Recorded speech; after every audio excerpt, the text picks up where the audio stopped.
গত জুনে ইসরায়েলের সঙ্গে ১২ দিনের রক্তক্ষয়ী যুদ্ধে নিজেদের শক্তির পরিচয় দিয়েছিল ইরান। যদিও তেল আবিব ও মার্কিন হামলায় বেশ কয়েকজন বিজ্ঞানী নিহতসহ ধ্বংস হয়ে যায় ইরানের গুরুত্বপূর্ণ পারমাণবিক স্থাপনা, তবুও মাথা নত করেনি দেশটির সর্বোচ্চ ধর্মীয় নেতা আয়াতুল্লাহ আলী খামেনি। বরং চীন ও রাশিয়ার সঙ্গে হাত মিলিয়ে বাড়িয়েছেন নিজেদের পরমাণু সক্ষমতা। তবে এত সামরিক শক্তি ও কূটনৈতিক হিসাব নিকাশের পরও এবার এক ভয়ঙ্কর বিপদে পড়তে যাচ্ছে ইরান।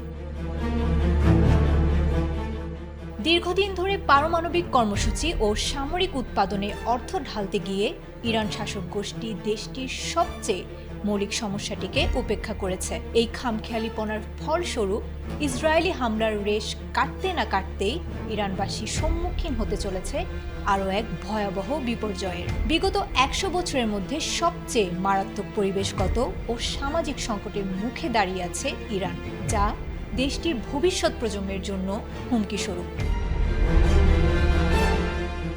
ইরানের রাজধানী তেহরান এখন ডে জিরো বা শূন্য দিবসে প্রহর গুনছে, যেদিন এই বিশাল শহরের পানি ফুরিয়ে যাবে। শুধু রাজধানী তেহরানই নয়, ইরানের বেশিরভাগ অংশেই দেখা যাচ্ছে পানি সংকট। এদিকে ভূগর্ভস্থ পানির ক্ষয় এতটাই তীব্র যে তেহরান মালভূমির কিছু অংশ ইতোমধ্যেই দেবে যাচ্ছে বলে জানা গেছে।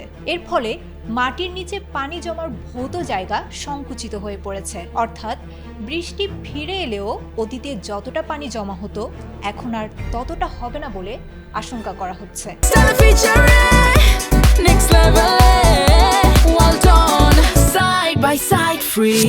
প্রশ্ন উঠছে, হঠাৎ কেন এই সংকটাপন্ন ইরানবাসী? এই সংকটের মূলে রয়েছে বেশ কয়েকটি কারণ। ধারণা করা হচ্ছে গত ৬ বছরের তীব্র খরার পাশাপাশি অতিরিক্ত পানি উত্তোলনের কারণে এই মারাত্মক বিপর্যয়।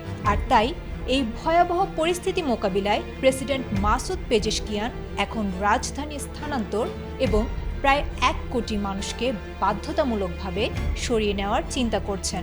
ইতোমধ্যে সরকার কিছু এলাকায় রাতের বেলা পানির সরবরাহ বন্ধ করে দিয়েছে।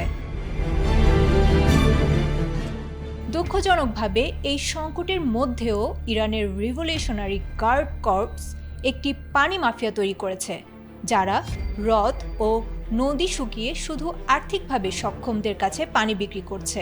অন্যদিকে শাসক গোষ্ঠী বিতর্কিত ক্লাউড সিডিং বা কৃত্রিম মেঘ তৈরির কৌশল নিয়েছে, যা নিশ্চিত বৃষ্টি না নামিয়ে উল্টো পরিবেশ ও জনস্বাস্থ্যের ক্ষতির কারণ হয়ে দাঁড়াচ্ছে।